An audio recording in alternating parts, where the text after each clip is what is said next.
Welcome to Season 2 of the Fit to Love podcast show.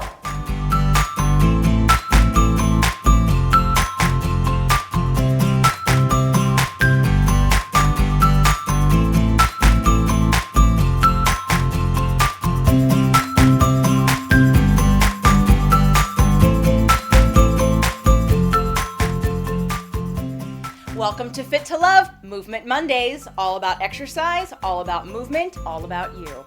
Enjoy the show.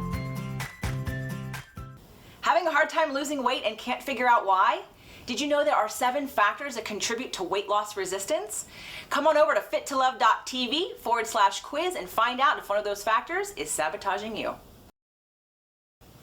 Today's show, beginner hamstring exercises. We're going to cover 2 exercises today that I consider beginner.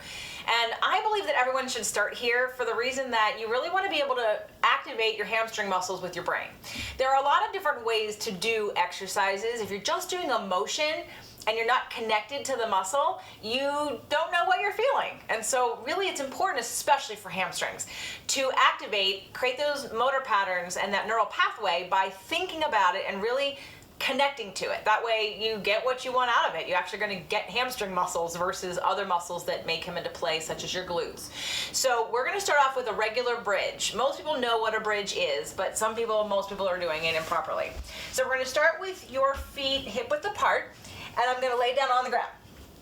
Okay, so from here, a couple things about the bridge. If you just push your butt up in the air, you may or may not feel a little tightness in your lower back. So something I like to make sure people do is a little pelvic tilt first. You want to make sure that you're actually pulling from your pelvis, your pubic bone, your abs, because I can actually push my butt forward and do this motion, and I want you to pull from your abs. So do a little pelvic tilt. And then I want you to visualize the back of the leg, because your hamstrings, you have 3 hamstring muscles, and they basically connect your knee and they come up to the butt, to the hip. And so these are the muscles we want to activate. That's what we want to think about. So my feet are hip width apart. I'm going to make sure my foot, you don't have to do this with bare feet. However, the good part of doing it with bare feet is you can actually feel the bottom of your foot on the ground and activate all parts of it.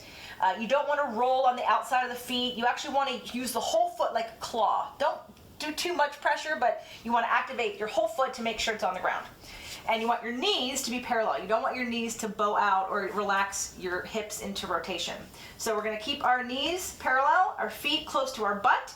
You're going to do a slight pelvic tilt, and then I'm going to visualize one of 2 things. I find for people who aren't connected to their hamstrings very well, that the first one works better. You're actually going to think about these muscles pushing away from the ground. So try that first, where these muscles are pushing away from the ground, and then you lift up. And you come up as high as you comfortably can come up. And then when you come back down, you don't rest. And again, you think about these muscles pushing away from the ground. Now, I'm not a big fan of thinking about pushing because, as I've gone over in a previous Movement Monday, that all muscles pull, no muscles push. But it seems like that cue works for most people to activate the muscles and have them actually feel it.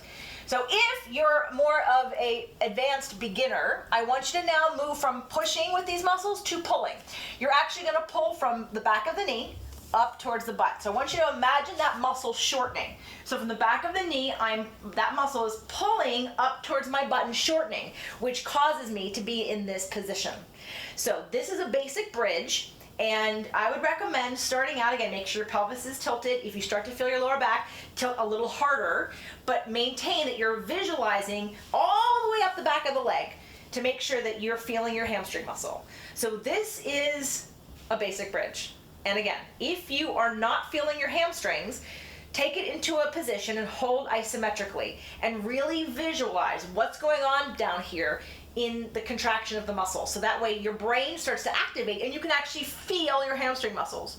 Now, a bridge is a great way to stretch out your hip flexors and a great way to actively stretch out your quadriceps. So if you have tight quads or tight hip flexors, you may feel those first, and that's fine, as long as after you do it a few times, your hamstrings start to kick in.